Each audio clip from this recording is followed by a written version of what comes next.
this is the value that I find in this community. It is a sort of microcosm of what the real world is and world has the potential to be. And so it's really informed the way I think about my little art world as being in conversation with the medical industry or with economics in this community has been really valuable in that way, where I can be myself and I can be honest about my gaps in knowledge and also receive the same kind of generosity and say, yeah, I'm happy to help you this way. Can you help me with this? That kind of exchange has been really, really valuable.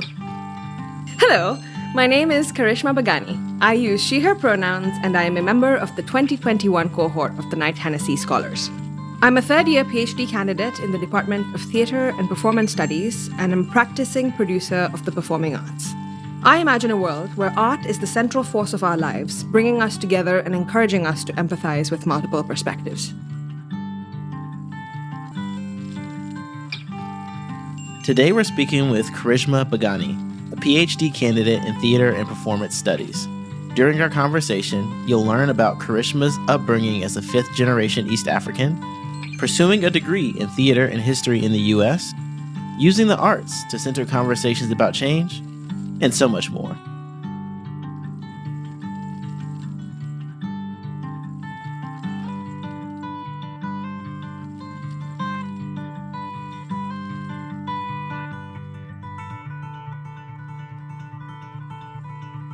Hey, what's up, y'all? It's Willie Thompson. I am a member of the 2022 cohort of Knight-Hennessy Scholars, and I am a current MBA 2 in the Graduate School of Business here at Stanford. And I'm Taylor Goss. I'm a member of the 2021 cohort of Knight-Hennessy Scholars, and I'm pursuing a Master of Arts in Music, Science, and Technology, and a Master of Arts in Public Policy. With that being said, y'all heard the introduction. We've got Karishma here on the pod, in the flesh. You guys can't see this, but she's in a bright red blazer, killing the game with a brooch. Is that a cat? Yes, it's a cat. It's a beautiful cat brooch. It belonged to my mother. Oh, wow. Yeah, it's a 20-year-old brooch. But that's amazing. So that brooch is about to graduate college. Yeah. Yeah. How did that brooch end up on your lapel? Well, I decided that I'm a brooch person and then asked my mother if she had any. And she opened up this collection, unbeknownst to me, and just displayed all of them. Wow. She's like, you're allowed to pick 3. Okay. So I picked a peacock, I picked a lizard, and I picked the cat. So clearly there's a theme here, but right. She seems to like her insects and animals, I guess. I like that a lot more as a personality test rather than the BuzzFeed quiz or like the EIFJ Right. thing. If you were a brooch, if you would wear a brooch, if you would wear a what brooch, would it be and why? what animals would your brooch be? Exactly. It actually reminds me of Madeleine Albright, who did brooch diplomacy. Yeah, that's right. Have you heard of this? Oh, Karishma? Yeah. This topic has not been broached up to me before. So Madeleine Albright, who I believe, that was good. That was good. So Madeleine Albright, the first woman to be Secretary of State, I believe, in the U.S. So she used to wear brooches when she would go on her diplomatic trips, and so she had this tradition and legacy of wearing these ornate brooches to signal certain things. Anyway, you can Google it. It's pretty dope. I think she kind of threw shade with them occasionally. Oh yeah, 100%. It was a statement brooches. Oh, okay. So what statement is your brooch telling us today for this podcast? Oh, I don't know. I don't know that but it's trying, Okay. The tail of there's a story behind this brooch because it fell once. Okay. And there was a cat tail. The cat had a tail. Okay. But now the cat does not have a tail. So that's not a tail. So are those his hind legs? Yes. So it's supposed to be a happy cat because the tail is supposed to show. Okay. I see. But it doesn't look like a happy cat because the tail is not showing. Okay. But I don't know. I'm feeling as perched up as this cat is for this podcast today. Let's say that. That's beautiful. That is beautiful. We're really glad to have you on. Thanks to listeners for indulging this aside. I mean, before we even get into the amazing Imagine a World statement, just how are you doing? How's life? Things are good for the most part. As I was thinking about the Imagine a World statement, I was thinking about the state of the world and how we're just going through what feels like the hardest moment that we've experienced post-COVID. And I don't know that we're really in a post-COVID world, but the thing that gets me up every morning is knowing that the work that I do as an artist does have the potential to change the world. And especially in the world that we're living in today, where there's so many polarizing opinions and perspectives, it just feels like creativity is the center of what's going to keep us going. I love that. So that's how I'm doing. No, that's fair. And before we get into this imaginal world statement, obviously you're here in Stanford, but we want to talk about the world you're born into and the world that you come from. So can you share with the audience, where are you from and what was your journey here to Stanford? I'm from Mombasa, Kenya. I was born and raised in it's an island city. I don't even know if it can be called a city because it's tiny. Everyone knows everybody. I recently learned that I'm actually fifth generation East African. And so my roots have been in East Africa for a very long time, tracing back to Dar es Salaam and, of course, further on into South Africa with the trade routes and the indentured labor and mercantilism between, the Indian Ocean, trade essentially. My great-great-grandfather came as a railway worker. And from the other side of my family, my great-grandfather came as, searching for business opportunities. So that's how we landed in East Africa. And that's been home for me for a very long time, even before I was conceived, like even before the womb. So that's where I come from.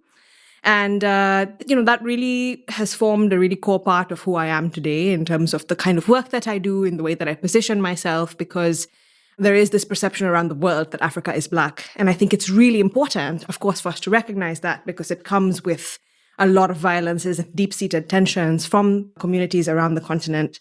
But I think that there are a lot of other stories and a lot of other narratives that are missing. And I am really passionate about being able to bring those to the fore in the work that I do. So that's where I come from. I grew up in this small town and went to the same school from nursery all the way to high school. Whoa. Yep, same campus. It was a beautiful, beautiful campus. I went to the Aga Khan Academy in Mombasa. I pursued the IB program from the primary years program all the way to the diploma. And then, I moved to New York, out of all places in the world. So it's from what feels like the smallest city in the world to big city, bright lights kind of life, to pursue this degree in acting at NYU, Tisch School of the Arts. So that was a very big shift for me and huge culture shock. And of course, I refused to accept it because I thought, okay, it's fine. I'll adjust. You have to persevere. You can't talk about culture shock. You can't talk about how difficult it is to be away from home. It was really, really tough, but it also opened up the world to me in terms of what was possible career-wise. When you were growing up, what was your relationship with art like? So I actually grew up dancing. Not many people know this, and I guess now the whole world will know this, but I grew up as a dancer. My mom often jokes that I learned how to dance before I learned how to walk. So she sent me for a lot of dance classes as a kid. I started dancing when I was about 2. I did ballet and tap, and I'm classically trained as well, so Kathak and Bharatanatyam. And I never really finished any of those forms of training. So in classical Indian dance, there's this moment that you have, which is kind of like a coming-of-age moment for young women. Around the age of 16, you do what is called an arangetram. It's like your graduation for dance, where you do a couple of different repertory sort of performances and then a couple of original forms of choreography that you've trained with your guru. But it's quite an expensive endeavor. It's almost as expensive as, paying for a big fat Indian wedding. Okay. So when the time came and I said to mom and dad, okay, so should I do this thing? They're like, well, look, it's going to be very expensive. We can't afford it. If we have to fly judges in from abroad, I don't think this is going to work. Oh, wow. Okay. So I left the education incomplete. And, as I reflect, as a kid, I left a lot of things. I pursued a lot of different hobbies in the arts, as well as, sports and whatnot that I left incomplete. And as a child, it felt like, I would never have the opportunity to really go beyond my academics and be this well-rounded person. But in retrospect, I think that's what's really formulated the core of who I am as a person. There's a politics of incompleteness that exists in my work, but that has made me more of a conscious producer in the performing arts today, because the people that I work with come from similar backgrounds and come from similar sort of life stories. So as a practicing artist who didn't necessarily get to fully complete any kind of training, I'm extra conscious of making sure that the spaces that I curate or create or help produce are as well equipped as possible to make sure that those around me can complete whatever they need to complete. So that's, I guess, how art influenced the work that I do today. I'm going to let that sit for a second. That was good. I love your thoughts on leaving things incomplete and what sounds to me like comfort with uncertainty, potentially, or comfort with diverging perspectives. Did that lead directly to acting for you? So you pursued this degree in acting, and why did you decide on that degree? Why NYU? And maybe also to that, why'd you add history? I sort of feel like there's this, even seeing like your PhD journey, you have a minor in the PhD. I know you could have a minor in the PhD, but like I sort of see like this supplemental or this exploration of like what can complement sort of your experience in academia. So if you can also take those questions, just include like why history as well. Yeah. So I thought that I would become a lawyer. When I was 5 years old, I said to my parents, I'm going to Harvard on a full scholarship, very legally blonde kind of journey. And As this is a what I'm going to... five-year-old Yeah, as a does. 5-year-old. Of course, I mean, what else would a 5-year-old be thinking about other than going to Harvard for law school? So that was the dream. And of course, then when the moment came to apply for school, first generation college student from a low income family. And so I didn't really have folks in my family that I could look up to or talk to about, the application process. So it's only once I started applying that I realized, if you were going to pursue this degree in the US, you're going to need an undergrad and then take pre-law classes before applying to law school. So I thought, okay, well, in that case, what am I good at? Or what could I see myself doing for 4 years without feeling like I'm going to, fail? And acting was the only thing that came to mind. Drama. I used to love doing theater as a kid alongside dancing and tennis and netball and badminton. And I used to direct a lot of shows in school. And so I thought this would be a nice way to pass the time for undergrad. And then, of course, I immediately regretted it because the auditioning process was just so rigorous and so grueling. And I had never been through anything like this before. But in hindsight, I'm really grateful to have gotten the kind of training that I did at NYU under the acting program. It's there where I realized that the impact that I wanted to make as a lawyer, I could make through the arts, right? And it goes back to what we were talking about earlier. Art can be the center of the discussions and the conversation and the change that we want to make in this world. So, started off with this acting career and I was in the experimental theater wing. So lots of stuff was being thrown at me from the avant-garde world that I just never had experienced before. Black box theater vibe. Yeah, completely. Everybody comes dressed in black and Right. talks about how they just had these artistic moments in the middle of their dreams. And I was just sitting there like, I'm dreaming about home and making sure that I finish, my assignments on time and still trying to, struggle to experience the hustle and bustle of the city and trying to find my way around and make sure I don't miss the train and make sure that I, all of these things. Long story short, I kept wanting more. I kept wanting to see the bigger picture. What's bigger than just acting? So some of my advisors, Catherine Corey and Kevin Kulke, advised that I, take directing classes because that'll give me a bigger scope. I'll be able to sit back and watch what happens and help sort of string things together, as it were. Started doing directing, really fell in love with it, but more like a hobby than an actual career. And so towards the final year of my graduation, I thought, okay, so what is it really that could be bigger than directing? How can I really think about the structures and the spaces in more depth and detail?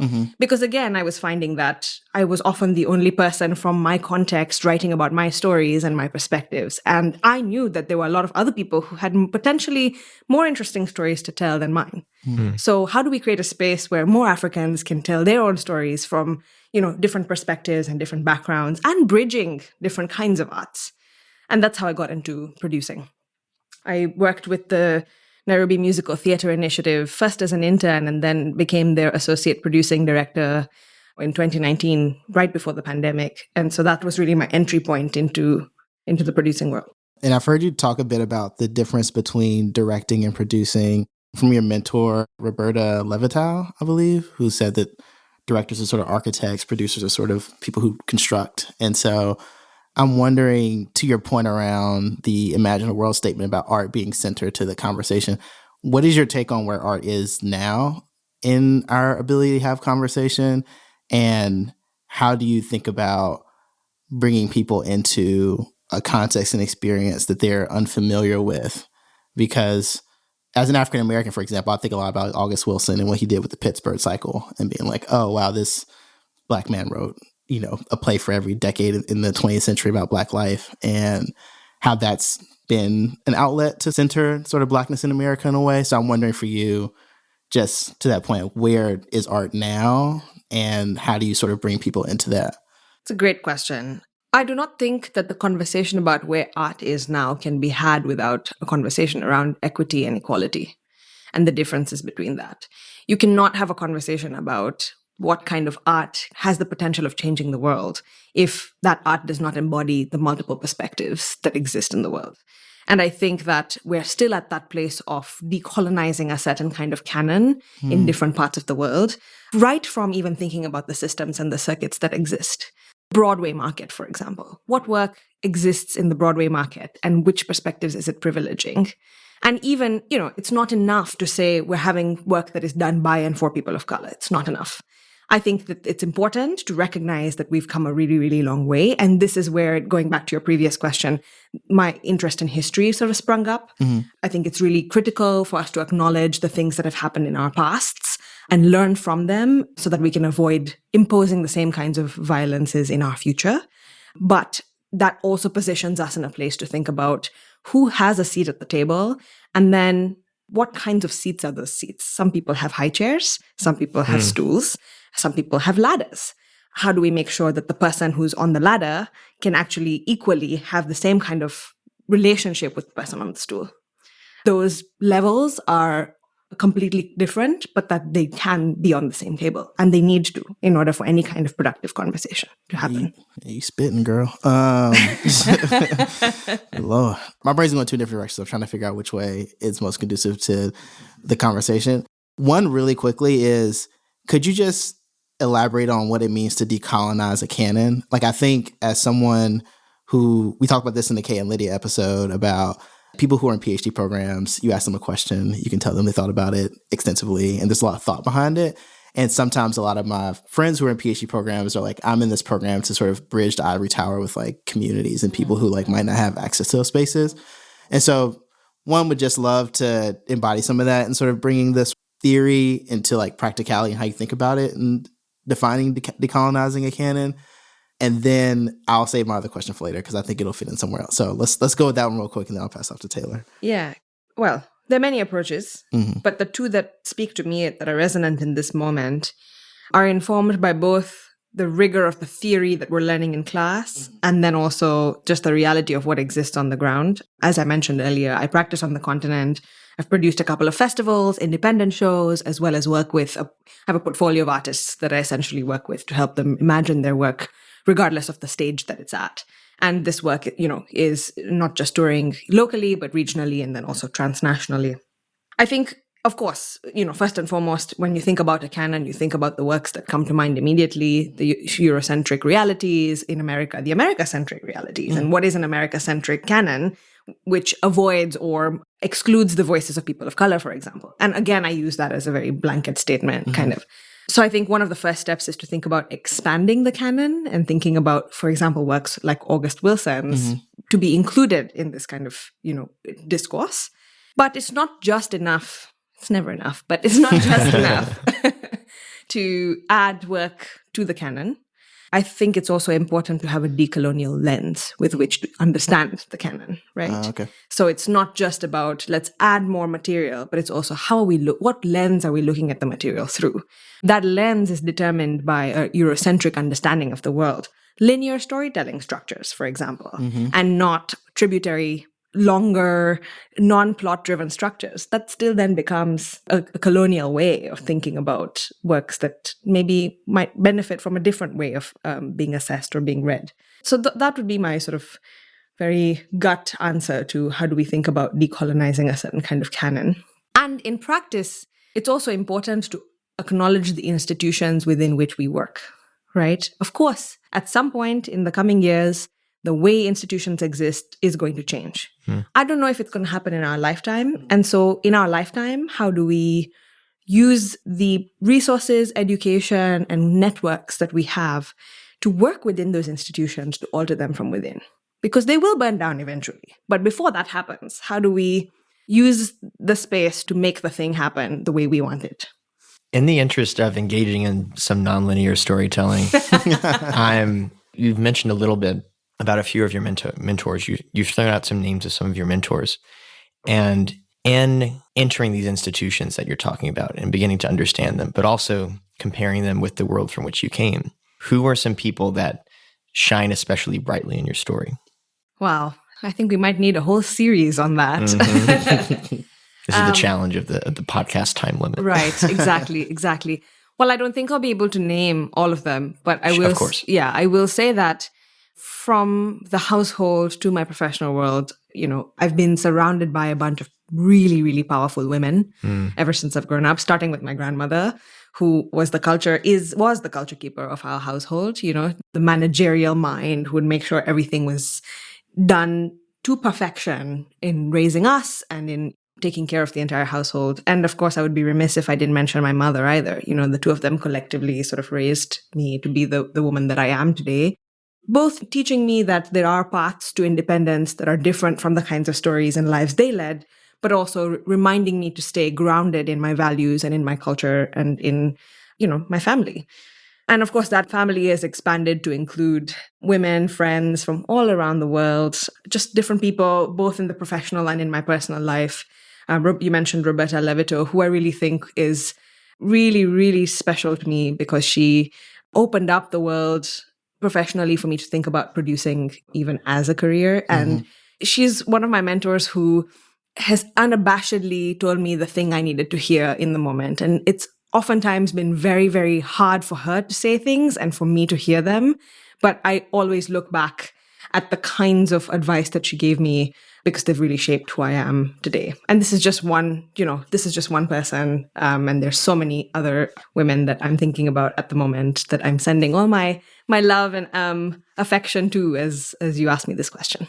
Yeah, Christian Tanja, who's on the admissions team, would always talk about how people have constellations of support. So I can imagine that there's a whole galaxy out there of folks. Absolutely. Absolutely. And you feel it in different ways, the departed as well, those that I haven't met. My great grandmother, for example, you feel it in your bones sometimes. You're just walking and you realize, actually, there's this aura around me that's just holding me and making sure that I'm protected and taken care of and taking the right path. So that's beautiful. Thank you so much for sharing. So based on that reflection, I now will go to the second question that was on my mind. How supportive was your family of this pursuit of the arts, considering the fact you've been talking about law school since the age of 5? And not to get tethered to the single story too much, but I think one of the single stories about immigrant families or international families is like, so you want to go do the arts and you want to make a living with that. Are you sure? And so how did that experience play out for you, and how has it changed since undergrad to now? Because you're pursuing a terminal degree. I didn't even know Stanford. To be honest, I know Stanford had a Ph.D. program in what you're doing, which maybe that's a limitation of my imagination. But how has that process been for you and your family in light of all the support they've given you in all the ways you talked about? I'll take it back really quick and tell a story that my mother recently shared with me. She was she's the oldest daughter of her family, and she sees herself as this rule-following, law-abiding human, right? She did everything she was told to. She took care of everyone she needed to take care of. And then she said to me, Karishma, the day I was born, I realized, the day I was born, so the day she gave birth to me, she realized that if she continued to do that, then I would be raised doing nothing but following rules and following normative structures that would continue to replicate a certain kind of oppression that my people face. And so she said, I had to start breaking the rules so that you could see what it would be like to, have no limits to your imagination. And that really stuck with me when she shared it, because I think that's the thing that inspired me to even think that I could pursue something different from a doctor, engineer, lawyer, or some kind of money-making endeavor. And to that end, both my parents have been nothing but supportive. And I've been so grateful to be able to have the kind of open relationship that I have with them to say, hey, I want to pursue a degree in the arts. And, it was not a straightforward, yeah, definitely do it. We sat down and we had a conversation and we came up with a plan of, okay, so how is this going to work? How do we think about, whether or not this is going to be something you can sustain yourself on? And my dad really, really championed that. He sat down and he said, look, you have our support no matter what, you know that. But let me ask you how you're going to think about what you're going to do once you graduate. In that way, I really hope that whoever's listening to this, if it's somebody who is looking to pursue some kind of career in the arts and doesn't necessarily have the same kind of support, I just want you to know that it's not impossible. It's a great life out there. It's hard and it's definitely a choice. But, every career and every kind of path will come with its own challenges.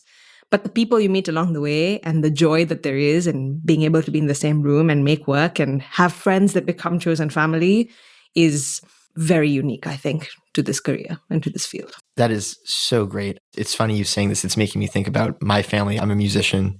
primarily, and I've always felt that my family has been similarly supportive, and it's such a blessing to feel that not only do you have your family's support, but also their encouragement, and you were saying that, and their help in understanding what can this world look like, because it's not always the most sure or stable thing to create a career in making change through the arts. Absolutely. And I know we've had this conversation before, right? That I think it then becomes our responsibility to create that kind of space for those that might not have it in their families. And so I'm in awe of all the work that you do to foster that kind of network and community on our campus and in our community as scholars, but also in the world. So that's very sweet. And you do the same work. And I'm so glad that people who are listening can hear that encouragement from you, because you are a very encouraging person who carries around this welcoming into the world of art with it everywhere you go. So I'm appreciative of that. Hugging you from across the table. Thank you. Amazing. At the point where we left off in your stories in a chronological sense, you've entered these institutions, you're thinking about how to change them from the inside. You are supported by your family. You're creating this constellation of support. When you start thinking about your graduate program and applying to Knight-Hennessy, where are you with your art? What are your priorities? And what was your mindset when applying to Stanford? Yeah, there is a very big division between academia and praxis in the performing arts. Absolutely. And that was really the large motivator for me to apply for the PhD. I was also, it was in the middle of the pandemic, and I was thinking, okay, so what are the kinds of communities that I want to foster, and how will I be able to do that and do the work that I want to do in the coming years? And it felt like graduate school was the right thing to do in that moment. So I only applied to one school because also I thought to myself, this is a gamble. I don't know if this is the path. This is one option. So let me just shoot your shot. Exactly. We have a phrase, throw the ugali on the wall and see if it sticks. Okay. Yeah. Ugali is one of our staple dishes back home in Kenya. And, as we're making it, to see whether or not the texture is perfect, often we'll take some out of the sufuria, out of the pot, and throw it on the wall. And if it sticks, then you're good to go. So is this a rice dish or like? It's a flour. It's made of flour. Like okay. Yeah. Getting hungry. Yeah, maybe post podcast I can hey, look, teach you. You're on the record now, so we will send photos to our listeners after. So I only applied to one school, and then I thought to myself, okay, well, there's this scholarship opportunity at Knight-Hennessy, and then once I learned about it, I realized that actually this is the space that I need to be in if I really want to think about how the arts can make an impact in other fields and in other landscapes, global landscapes. I remain the only theatre and performance studies scholar within our community. So as I graduate this year, I really hope that we have a couple more, because I really think that the humanities community and then, of course, the artist community is quite small, but I think quite powerful in our little community here. So I really hope that it continues to expand. But going back to your question, that felt like one of the paths that I wanted to pursue, to really think about, have conversations, not only across industries, but even within our own, because there's that difference between academia and practice. And if we were to have a more fluid conversation between both of these worlds, I think the quality of both works, both academic publications as well as work that's on stages, would be positively impacted. It'd make a huge difference, I think. Can you exemplify a little bit of this tension for me? Because in a lot of ways, what you said confirms how I initially think of sort of like terminal degrees in other fields, even in the humanities, right? Like I think of a PhD in English. I'm like, all right, cool. I sort of see like where there's like a relationship and there's symbiosis there.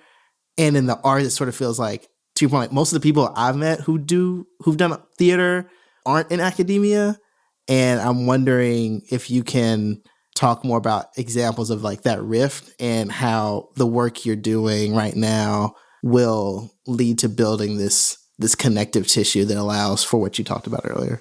Well, for starters, I think the perception is often that if you go to pursue a PhD, you're intending on teaching. Mm-hmm. And I think that's great. Mm-hmm. But I think that there are other possibilities that one could pursue after getting a PhD. And that's really what I'm interested in, thinking about how once I have my doctorate, I could go back into the producing world and not only write about ethical decolonial producing practices that can inform academia, but also do them on the ground, actually learn from artist-based practices. So I think Stanford's program is actually really well positioned in that way because they speak of creating and producing the next generation of artists, scholars. And I really think that embodies the idea of being able to bridge academia and praxis. Another example, I think, is that universities increasingly can become the spaces for development of new work. The industry here in the United States is not significantly funded, but it is much better funded by the government, for example, than many countries in Africa. And so the circuits, the Broadway circuits or the sort of regional theater circuits exist very separately from state universities, for example, or private universities like this one. And I think that performance studies departments or performance spaces on campus could be that breeding ground for industry professionals to come into the space and work with students, have conversations about whatever aesthetic choices have been made on stage, but also be able to provide resources for very early stage developmental works. And I say that because it's usually the works by marginalized populations, low-income populations, international populations that don't receive the kind of funding from commercial markets at the development stage, which is then why they're not considered for these large commercial markets. But the university can be that kind of space because the university boasts and preaches ideas of decolonial thought more often than not. Mm-hmm. And so if we're learning that in theory, then why not bring, Middle Eastern voices, African voices to the space and see it in action? I say Middle Eastern and African because that's a lot of the work that I focus on here. And we've been doing a lot of staged readings and a lot of other workshops around some of the plays coming from these regions. So that's why Middle East and Africa came up as the first two. Yeah, and that also shows up in your work, Haldi and Honey. So you're oh, you've done your research. Just a little bit. That's really encouraging to hear. I've never heard someone pitch the university as a platform for this idea of like validation and experimentation and decolonization that I find very resonant. Well, it's another example of working from within, right? Mm-hmm. These institutional setups are complicated and problematic and add all of the words there that, express some of our sentiments in this space, but they can also be space for protest. They can also be spaces for resistance. And we have seen that around the world with movements like Rhodes Must Fall and Gandhi Must Fall. Those all happened from university contexts. Yeah. So since arriving at Stanford and entering the Knight-Hennessy community, how has Knight-Hennessy and the people that you've met around Stanford contributed to your vision of this change-focused world in art? I think it goes back to what we were talking about earlier, which is that this community is so diverse, not just in terms of where people come from or their backgrounds or what they study, but just even in one body, in one person, the different forms of thinking, the different ways of relating with the world are enough to engage in conversations that can span hours, but teach me so much about topics and regions in the world that I have no idea of. And yeah, the community is a microcosm of what the real world is and world has the potential to be. It's really informed the way I think about my little art world as being in conversation with the medical industry or with economics. As a producer, for me, the business side of the arts is of utmost importance. So if we're thinking about commercial work, how do we make sure that there is a return on investment? Mm-hmm. How do we make sure that, and I ask these questions to myself all the time, right? How do we make sure that the work that we're putting on stage is actually, the labor behind it is recognized and we're able to make some kind of profit out of it that can be shared? And if it's not a profit-making piece, then what are the other values and how can we think of creative partnerships across industries and regions to make this work happen? So I think that being able to have these kinds of informal conversations, have a brain trust of friends in this community has been really valuable in that way, where I can be myself and I can be honest and about my gaps in knowledge and also receive the same kind of generosity and say, yeah, I'm happy to help you this way. Can you help me with this? That kind of exchange has been really, really valuable. Yeah. And it's also fun. Like, graduate school is hard. Yeah. I think a lot of times these conversations focus around, okay, community, how are you building a network of academic support and this and that? But it's like, guys, I just want to be able to put my feet up and have a glass of wine with a couple of people that I love because life is hard and I'm not getting enough sleep, And so it's so nice to have those people that I know that I can, pick up the phone any day and say, hey, Geraldine, are you free? Can we hang out? Or, hey, Kay, are you free? What are you doing? Like, we need to about talk. some great names there. Yeah. Some good folks. Yes. So many, Hari, Ashwin, so many other, loved ones of mine here. So. And as you've mentioned, you're, of course, a student studying theater, but you're also a practicing director and producer. And Willie mentioned your piece, Haldi and Honey.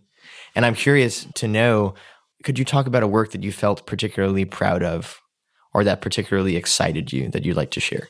Yeah, I'll speak about Haldi and Honey because I think it's a piece that goes back to, again, what we were saying about the university as a space that could be the breeding ground for new work that we can experiment with. So as part of our second year in the Theatre and Performance Studies department, which, by the way, we have exams each year, like qualifying exams each year. You have a qualifying exam every year? Wow. Yes, my friend. Yeah, we do. We have a first year paper, a comprehensive exam in the first year, a performance and a candidacy paper in the second, orals in our third, a prospectus in the fourth, and the dissertation. You're a strong person. My goodness. Yeah. I name that to say that sometimes I think there's this perception that pursuing a degree in the arts, film studies or music is just, you get to put your feet up and watch movies all Not day. The case. Yeah, Not the exactly. case. It's not, or, how could you not want to play the violin 24 hours a day? Yeah. Or how could you not want to be in the theater? It is as hard as a chemistry degree, if not harder, and this is not to compare. It's just to say that there's a lot of labor that goes into this work. And for me, I cannot sit in a cinema for fun anymore. Sure. Right? Oh, wow. I'm so sorry. I cannot watch art for fun anymore. Right. So then the labor of developing new hobbies that are no longer things that other people go to is a tough one too. So anyway, so Haldi and Honey, was part of my second year candidacy exam. We did the graduate repertory performances and we're expected to sort of create a work that is new and related to our research in some way. And so I pitched a project that I could direct but also produce because I was really interested in thinking about building partnerships across campus that could take me through, my future years. I hope to direct a main stage show in the coming years. That's a musical that I've been working on with Aleya and a couple of other colleagues. That's a brown black love story in Kenya. That's one of the core focuses of my research as well. So I thought, let me take this opportunity to experiment. We raised some funds to invite Aleya to spend a month with us on campus as she wrote a new story. And her and I were focused on, we both lost our grandmothers at similar moments. And as you know, she is one of the big reasons, my pillar. She's my pillar and continues to be. And so we wanted to create a piece around that idea of grief and grieving and losing loved ones that could speak to a universal audience. And also she'd been thinking about also situating what it means to be a South Asian in Kenya today from an intergenerational perspective. And one thing that was of priority to her was to have works for older women. We just don't see older South Asian women on stage in the same way. Those were our little ingredients, as it were. And then we just got into the room and made the work. And it was a draft, right? It was a sketch. For me, that was a big step in my own growth because I'm so used to having work on stage that's done, that's complete.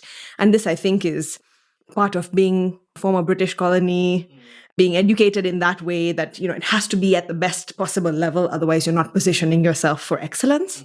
Breaking that for me was big. It was a sketch. It was a piece of work that still had a lot of dramaturgical flaws that still needed to be developed, but we had the opportunity to experiment with it and bring in an audience and see how they'd respond, had a talk back.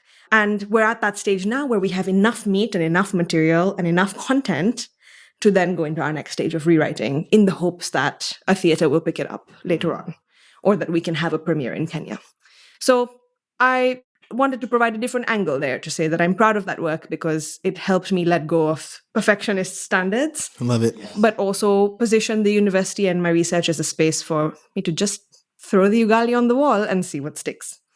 And sticking it is. I can't wait to see this hopefully on the circuit somewhere. I think that we're friends. So if you could hook us up with tickets at some point, that would be appreciated. Oh, my wow. That's great. Okay. All right. I'm just saying this is recorded. Yeah, this is 2 things on record. All right. A meal and an in-kind, That's right. An in-kind contribution to see a play firsthand. I love it. Anytime. Well, look, I know we're coming up on time here, so let's transition to some of our closing questions that folks are probably familiar with. A key part of this Knight-Hennessy experience is this idea of improbable facts. So I think you even sort of started talking a little bit about this earlier in your story about dancing about never crawling, just dancing. And maybe you have something that you want to say about Mississippi Masala and Denzel Washington. But just, just what are some improbable facts about you that would be cool to share or to hear from? Folks that are listening, for context, we just had a 15-minute long conversation before this podcast about how a world where everybody was some kind of manifestation of Denzel would just be a great world to live in. Very hot world to live in. Literally and, otherwise. It would make it more difficult for some of us. I'm just going to for sure. I don't know that Denzel in any other form is better than the Denzel in Mississippi. It's a beautiful film. Anyway, I picked up 3 languages at a go as a kid. So my mother was very strategic about how she wanted me to learn these languages. So the minute I started speaking or babbling, she only spoke to me in English, grandparents only in Gujarati, and my dad and the folks that, like at the shop were working around the house would only speak to me in Kiswahili. So I picked up those 3 languages at a go. But it's also what explains why I keep mixing things so much.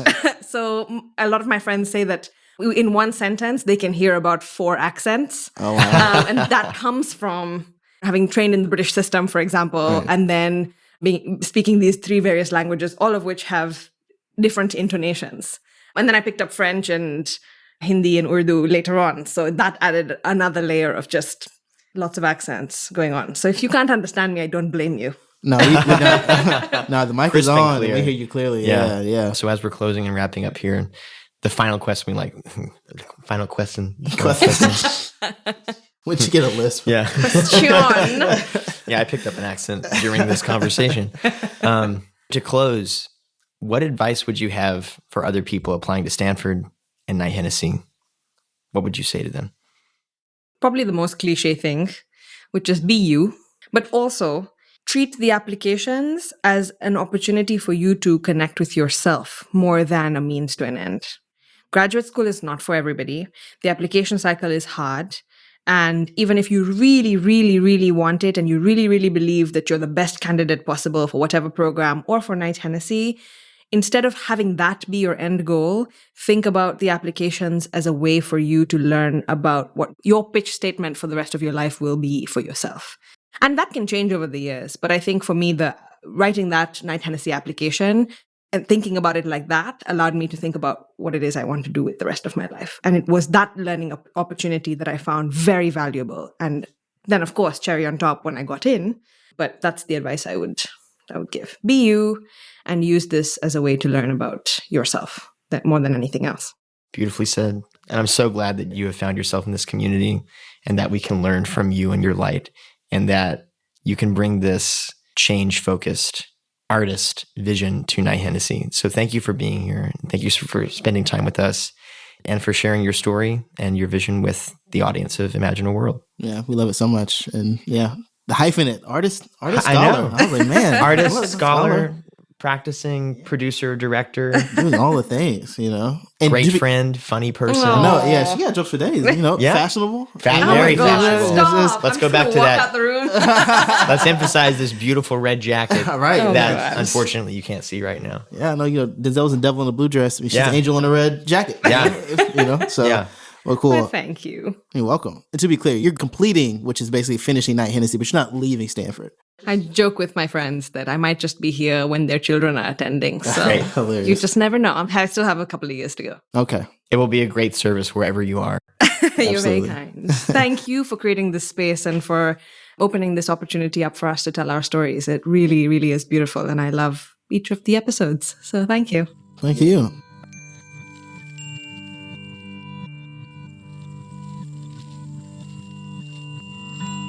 Thank you for joining us for this episode of Imagine a World, where we hear from inspiring members of the KHS community who are making significant contributions in their respective fields, challenging the status quo, and pushing the boundaries of what is possible as they imagine the world they want to see.